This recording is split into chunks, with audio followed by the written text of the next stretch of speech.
Welcome to Media Melanie Talks TV. I'm Melanie, and I'm back with my continued coverage of Grotesquerie Season 1.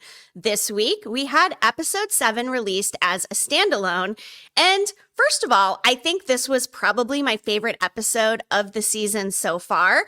I will say Episodes 1 and 2 did come out of the gate strong. It felt more like a true crime, police procedural, and then in these past few episodes, things felt very disconnected from the real world. It felt like a living nightmare, like a fever dream. And of course, now we know why. Lois was in a coma.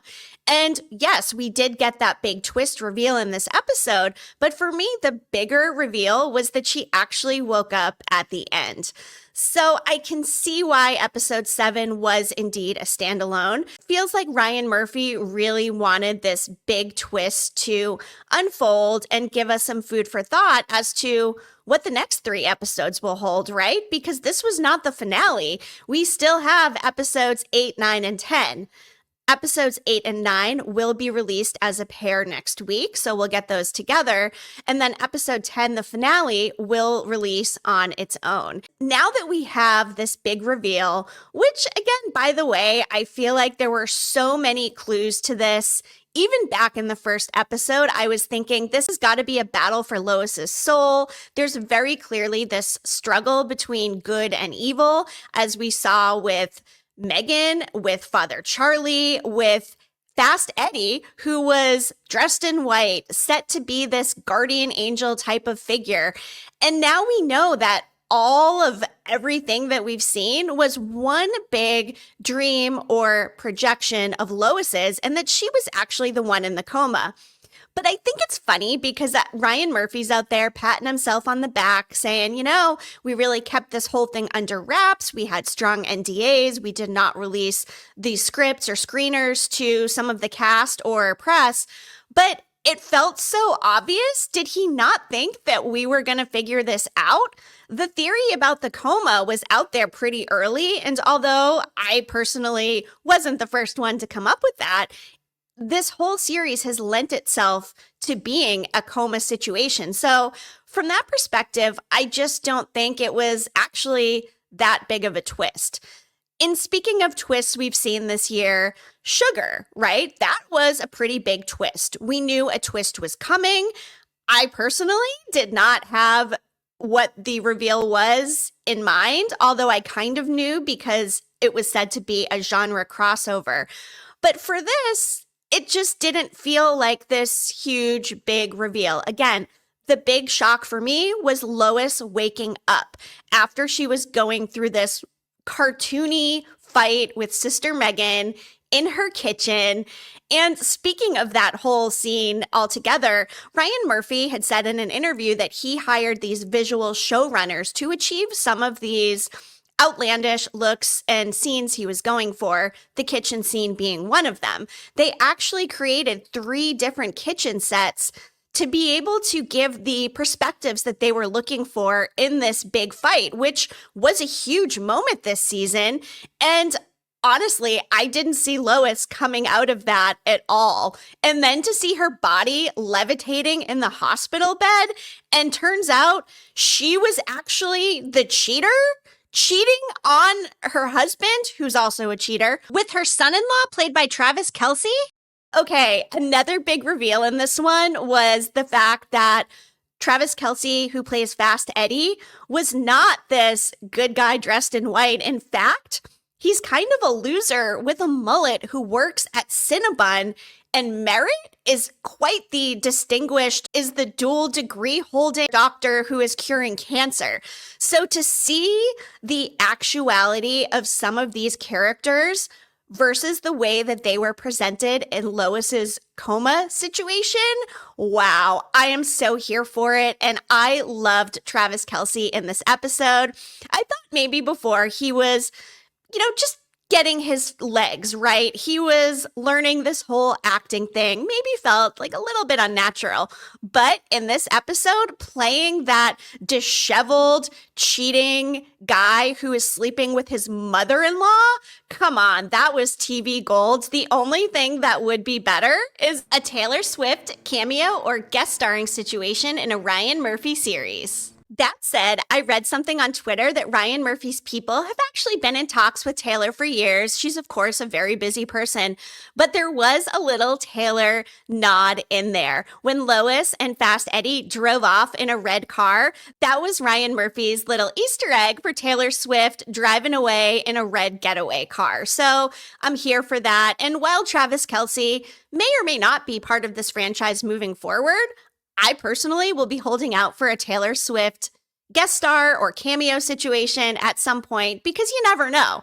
Ryan Murphy got Kim Kardashian, albeit in the worst season of American Horror Story, but he got her. And now that he's got Travis Kelce, I don't think it's out of the realm of possibility. Now, given that we got this big reveal and that there are 3 episodes left, Ryan Murphy basically said the next 3 episodes are going to be something completely different. And they kind of have to be because now that we know that this was a coma and Lois is now awake, there's going to be some questions that have to get answered between her and her family, with her whole work situation, the reveal that Sister Megan is actually the chief of police, and that Father Charlie is a doctor. Talk about the opposite of the characters that they were playing in Lois's mind, and really props to these actors for having to play 2 completely different roles in a season, which is very Ryan Murphy given his proclivity for anthology formats in general, and it felt right on brand. But as for these next few episodes, this is what Ryan Murphy had said in an interview about what we can expect moving forward. This is what Ryan Murphy had to say in an interview with The Wrap. As for Grotesquerie, both Murphy and Landgraf assured The Wrap that the twists won't end with episode 7. This is actually like a Russian nesting doll. It has multiple different levels of meaning past the first reveal. It hasn't fully established itself as the series it wants to be until the end of the 10th episode. Okay, my interest is officially piqued. If you've watched my prior reactions and reviews, I was almost out on this show because I thought it was just this crazy madness-fueled situation that really didn't make any sense. But now that some of the dots are connecting, I am so eager to see what these next 3 episodes will bring. Why is Lois in the coma?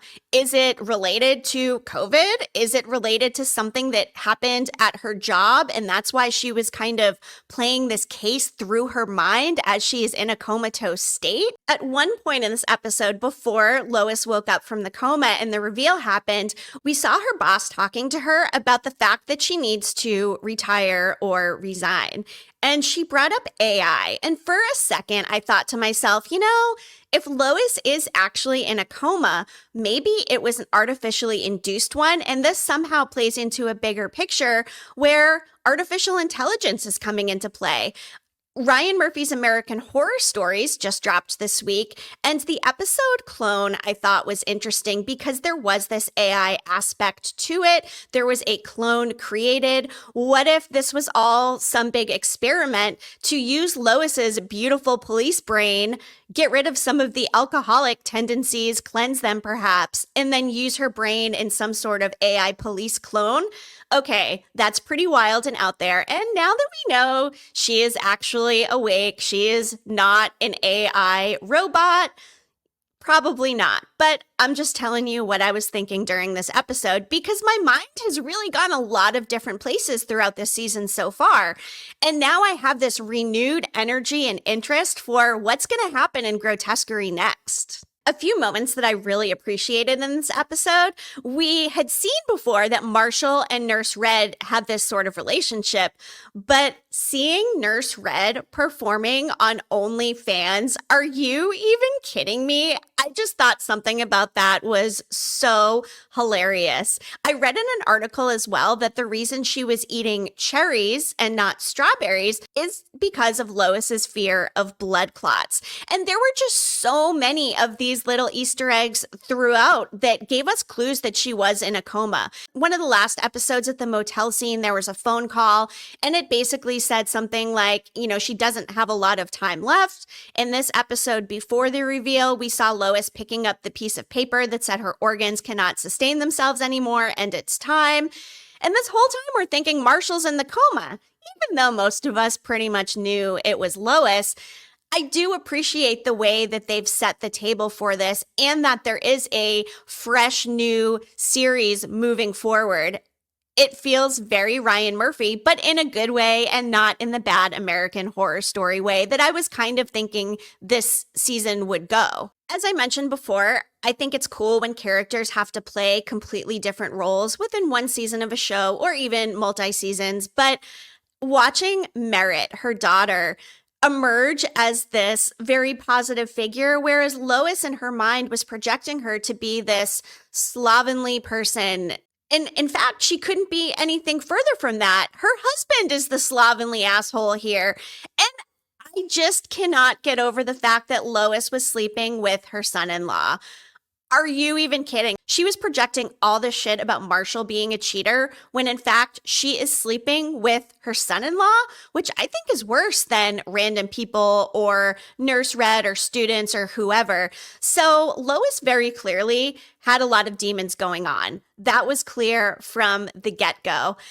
And to watch this all culminate in a big fight between her and Sister Megan, which I said at the very beginning of this whole thing, like, what is she doing here? Why is nobody asking questions? Now we know why. We know why she inserted herself into this nightmarish case that Lois was living in her head.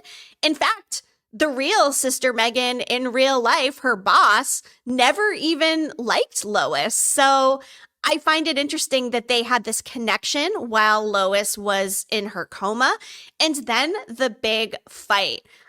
I loved it. Again, it felt a little bit cartoony, but I liked the over-the-top nature of it because I thought Lois was going to die. I was actually surprised that she beat Sister Megan in this fight and woke up. I was not surprised that Sister Megan was revealed to be part of this Grotesquerie killer team, even though it's a complete fantasy. And now Father Charlie to be a medical professional and not a priest after all. I think it's really funny how these different manifestations came to life in Lois's head based on her experience laying in a hospital bed.